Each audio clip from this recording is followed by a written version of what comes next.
É estranho como a fé, que deveria ser uma fonte de luz e calor, às vezes se transforma numa sombra tão pesada. Eu, que passo a vida desvendando essas tramas humanas complexas, já vi de tudo. Mas a história de Elisa, essa me fez questionar o que realmente significa ter fé e como um milagre pode brotar do lugar mais inesperado. Prepare-se. Elisa vivia numa casa onde cada móvel reluzia sob uma camada de cera e silêncio. O cheiro de pinho e desinfetante era constante, quase sufocante, impregnando cortinas e tapetes. Para ela, qualquer desvio da sua rotina impecável era pecado, qualquer fraqueza, uma falha moral grave. Ela acreditava piamente que sua dureza, aquele tom de voz cortante e o olhar que congelava eram, na verdade, um zelo divino, um compromisso inabalável com a retidão. Essa era a mentira interna que a convencia de que estava no caminho certo, mesmo quando o ar ao seu redor ficava pesado, quase denso. Ela se movia pela casa como uma sombra vigilante. Seus passos eram firmes, mas quase inaudíveis sobre o piso de madeira polida. A temperatura ambiente, mesmo em dias quentes, parecia sempre um pouco fria demais. Um gelo que vinha de dentro, sem queimar por fora. A empregada Ana, uma mulher simples, de fé católica e um sorriso discreto, era frequentemente o alvo silencioso dessa tirania. Um copo fora do lugar, um pólen na estante, um suspiro cansado. Pequenos delitos que se transformavam em sermões velados, em olhares que pesavam como pedras. E eu me perguntava, como alguém consegue viver assim? Um dia, enquanto Elisa revisava a lista de compras, algo pequeno e estranho chamou sua atenção. A imagem de Santo Antônio, um pequeno medalhão de prata, estava sobre a bancada da cozinha, ao lado da xícara de café que Ana sempre usava. Não era seu lugar. O objeto, liso e frio ao toque, parecia deslocado, quase uma afronta naquele ambiente tão controlado. Elisa sentiu um arrepio percorrer sua espinha, um frio que não vinha do ar-condicionado. Um sinal, uma intrusão. Ela pegou o medalhão com a ponta dos dedos, sentindo o peso daquele pequeno metal. O que Ana estaria fazendo com aquilo ali? Naquela mesma tarde, um peso estranho começou a apertar o peito de Elisa. Não era uma dor aguda, mas uma sensação de opressão, como se um nó gélido estivesse se formando bem no meio de seu dia. Ela tentou ignorar, atribuindo à cafeína ou ao estresse, mas o incômodo persistia. Um zumbido baixo e constante nos ouvidos que parecia vir de muito longe. A luz do sol que entrava pela janela, antes nítida, agora parecia turva, quase embaçada. Ela parou, respirou fundo. O ar parecia mais denso, com um cheiro metálico, quase de chuva que não chega.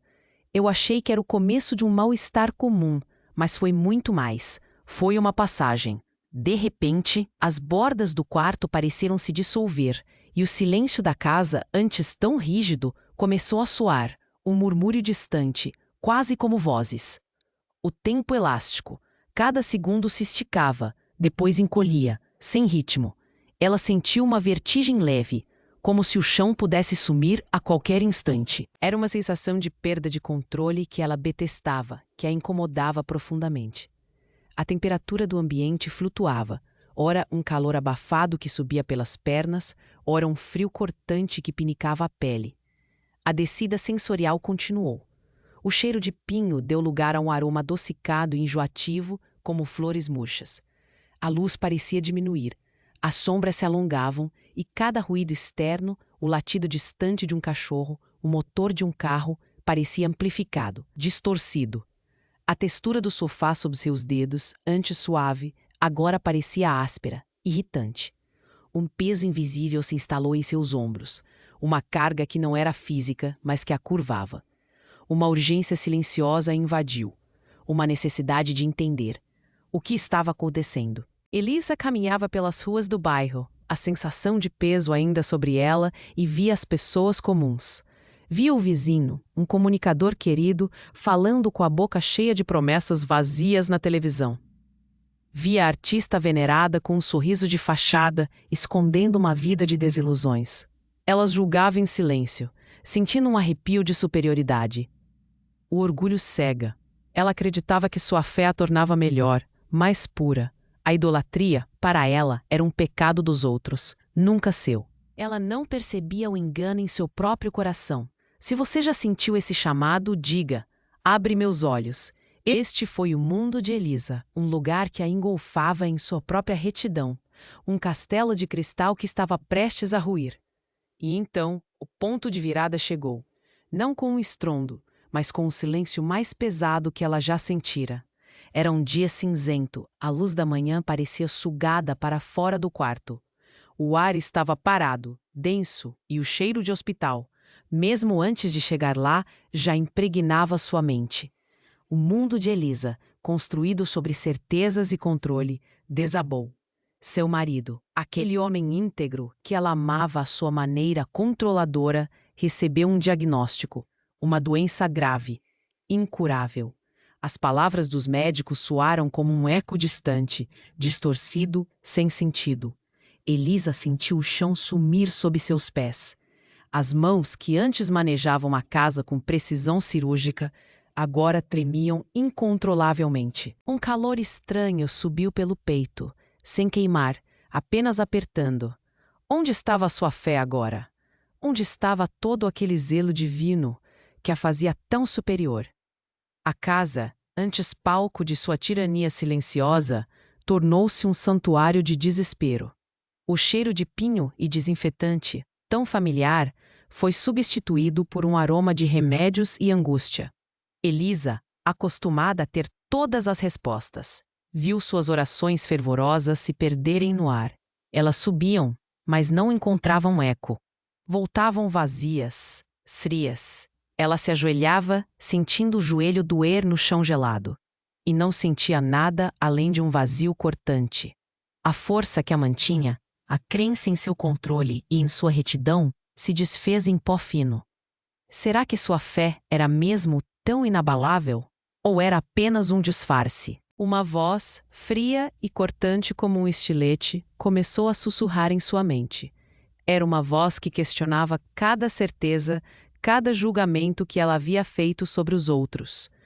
Ela não se parecia em nada com o comunicador querido que ela tanto desprezava, mas as palavras eram igualmente vazias, cheias de deboche. Você se achava melhor, não é? Mais pura. E agora? Onde está seu Deus perfeito? Se isso cutucou algo em você, escreva agora: quero a verdade. A cada dia que passava, o peso invisível sobre seus ombros aumentava.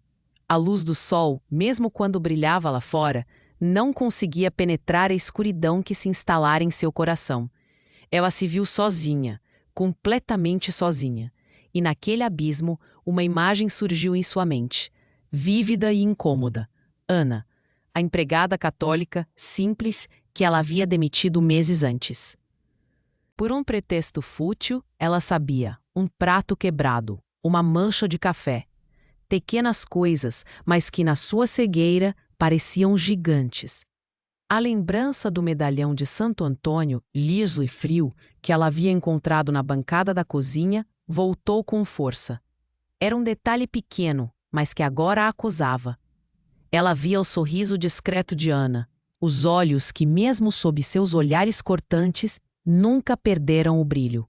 O que ela sentia agora não era raiva, mas uma vergonha quente que subia pelo pescoço, queimando sua face. Essa era a sua revelação mais íntima. Não era o mundo lá fora que estava errado. Era ela. Se acredita que a consciência continua, escreva: eu acredito. A casa que antes parecia fria e silenciosa por fora, agora era um espelho da desolação que a engolfava por dentro. A cada suspiro do marido, a cada remédio que ela administrava, a cada noite em claro, a culpa se tornava mais densa, quase palpável. Era um cheiro de remorso misturado com odores de doença. E eu me vi questionando: como se vive com um peso assim? E se esta parte te alcançou, dá um like agora para que eu continue. Afinal, a dor, ela percebeu, tinha uma textura áspera, quase como lixo, que arranhava a alma. Afinal, a dor, ela percebeu, tinha uma textura áspera, quase como lixa, que arranhava a alma. E eu me vi questionando: como se vive com um peso assim? E se esta parte te alcançou, dá um like agora para que eu continue. Foi então que o impensável aconteceu. Num dia de chuva fina, quando o céu desabava em lágrimas e a casa parecia mais fria do que nunca, a campainha tocou. Elisa não esperava ninguém. Ela se arrastou até a porta, o corpo pesado, a mente turva. E ali, parada no batente, estava Ana. A mesma Ana que ela havia demitido meses antes por um pretexto fútil. Ana com seu sorriso discreto, os olhos serenos. Ela não trazia rancor. Não havia nenhuma ponta de acusação em seu olhar. Apenas uma marmita de comida caseira, ainda quente, exalando um cheiro reconfortante de tempero fresco. Um aroma que há muito não entrava naquela casa. Fiquei sabendo do seu marido, Dona Elisa, disse Ana, a voz suave, quase um sussurro. Fiz um caldinho, para ajudar. Elisa sentiu um nó na garganta. Humilhação. Era o que sentia, mas também uma pontada de alívio, estranha e inesperada. Suas pernas fraquejaram. Sem forças para resistir, ela apenas acenou com a cabeça, abrindo espaço. Ana entrou, e com ela, um sopro de humanidade que Elisa havia esquecido. Se você já sentiu esse chamado, diga, abre meus olhos. Ana assumiu os cuidados com o marido de Elisa, não como uma empregada, mas com uma devoção que Elisa jamais esperaria. Ela movia-se pelo quarto com uma delicadeza que contrastava com a rigidez anterior de Elisa. O cheiro de remédios, que antes parecia tão opressor, agora se misturava com o leve perfume de lavanda que Ana trazia consigo. Ela falava baixo com o marido, contava histórias simples e sua presença trazia uma paz que o desespero de Elisa havia roubado. Elisa observava tudo, em silêncio, sentindo o peso da sua própria crueldade, vendo a bondade de Ana como um espelho de sua falha. Ela via a fé de Ana em ação, não em sermões, mas em gestos. Em um dos dias mais sombrios, o ar da casa parecia ainda mais pesado, carregado de uma tristeza densa. A luz da tarde mal entrava pelas janelas, criando sombras longas e fantasmagóricas. O marido de Elisa respirava com dificuldade. Elisa estava ao lado da cama, a mão fria sobre a dele. Sentindo o calor fugir, as lágrimas escorriam silenciosamente pelo seu rosto, molhando as bochechas. Ela sentiu o desespero apertar o peito. Ela segurava seu pequeno terço, as contas lisas e gastas pelo uso e o medalhão de Santo Antônio, o mesmo que Elisa havia encontrado na bancada da cozinha. Ana rezava em voz baixa, quase inaudível, mas Elisa conseguiu distinguir as palavras. Não era uma oração por um milagre de cura espetacular. Era um pedido por paz, por aceitação. Naquele momento, algo estalou dentro de Elisa. Uma fenda minúscula mais profunda abriu-se em sua muralha de certezas. A cena, tão simples, desprovida de qualquer pompa ou exibição, contradizia tudo o que Elisa acreditava sobre a fé correta. Ela esperava julgamento, talvez raiva, mas encontrou compaixão e uma oração humilde. O que ela sentiu não foi irritação, não foi raiva, foi um choque profundo. Uma estranha corrente de ar frio percorreu sua espinha, um arrepio que não trazia medo, mas a brisa de uma verdade que ela nunca ousara contemplar. O medalhão de Santo Antônio, antes um ídolo para ser desprezado, agora parecia um farol de uma fé diferente. Se você entendeu o perigo do orgulho, comenta. O orgulho cega. Seria possível que a graça de Deus não se limitasse às suas regras rígidas? Que o amor divino pudesse alcançar até mesmo aqueles que ela havia julgado e desprezado? Que a salvação viesse pelos caminhos mais inesperados, através de pessoas que ela considerava erradas? Aquela pergunta ficou suspensa no ar pesado do quarto, um eco que ressoava em sua mente, um som que ela não conseguia ignorar.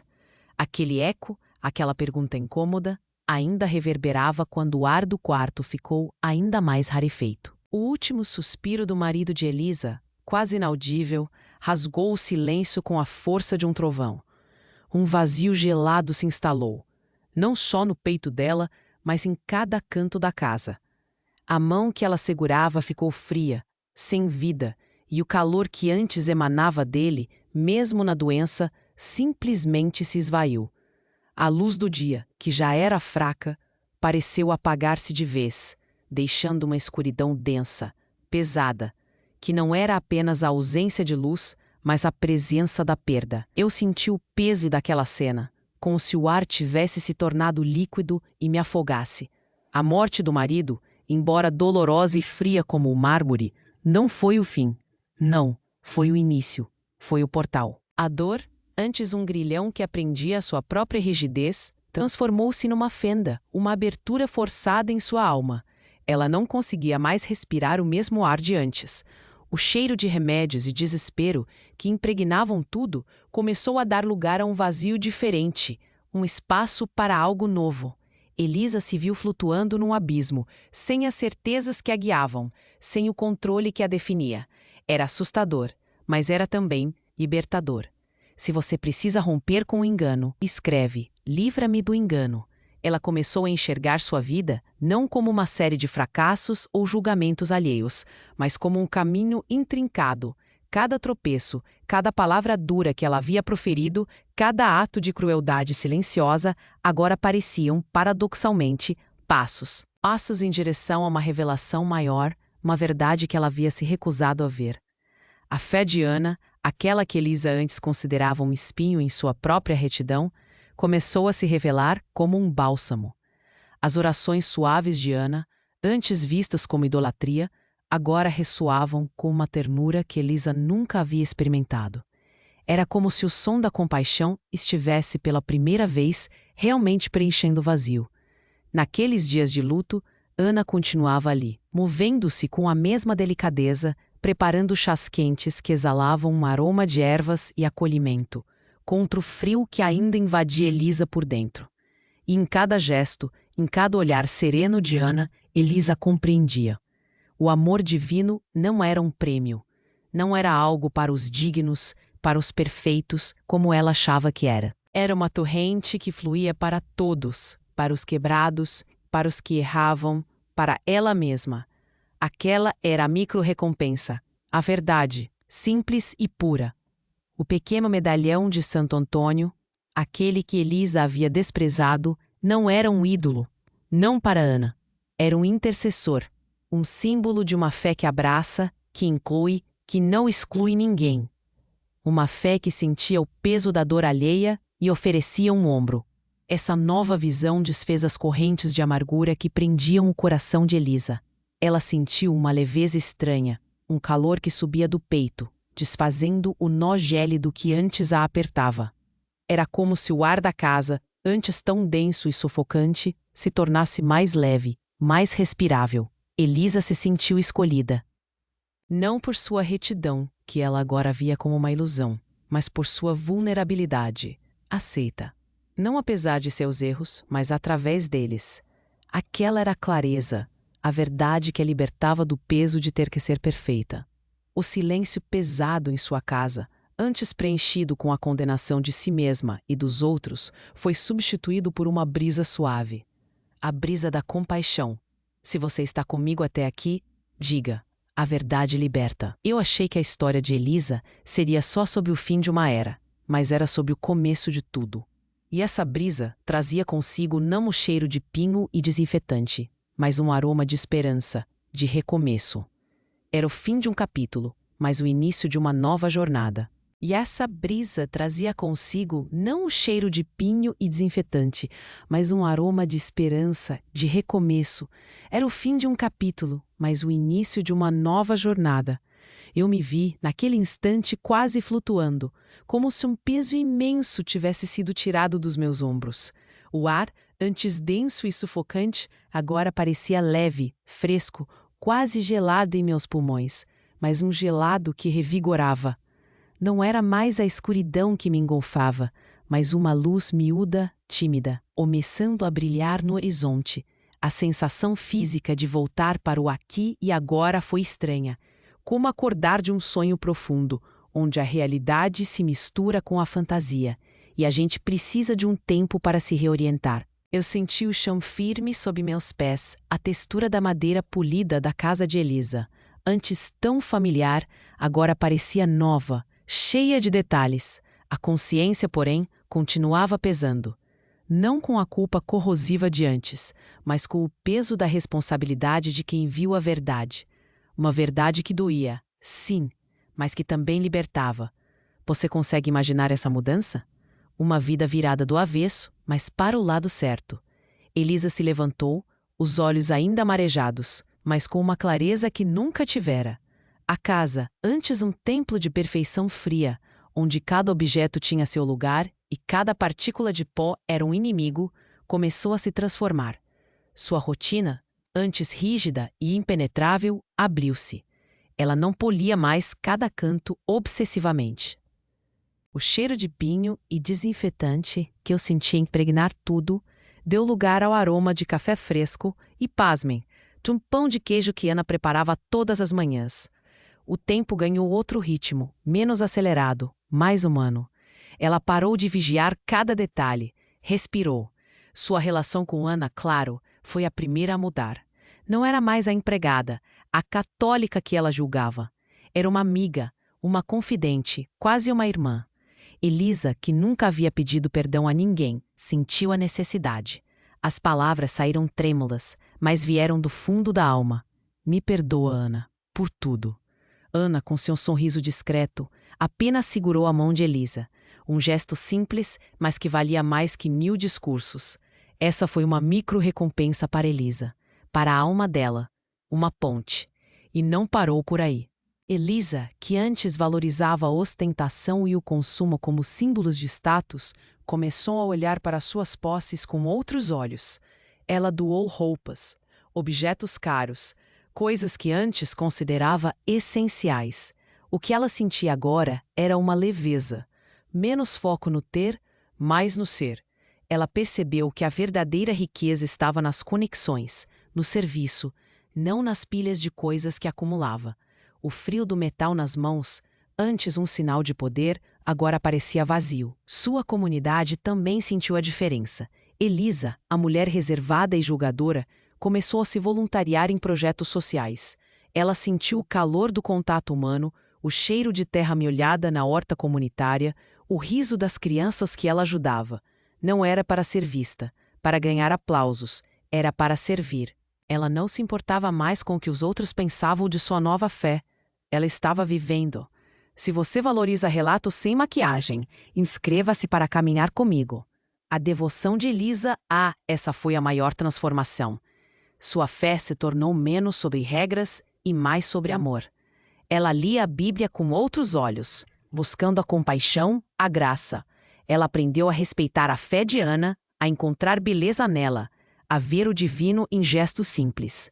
O medalhão de Santo Antônio, antes um ídolo a ser desprezado, agora era um lembrete constante daquela graça inesperada, um objeto liso e frio que trazia um calor imenso ao coração.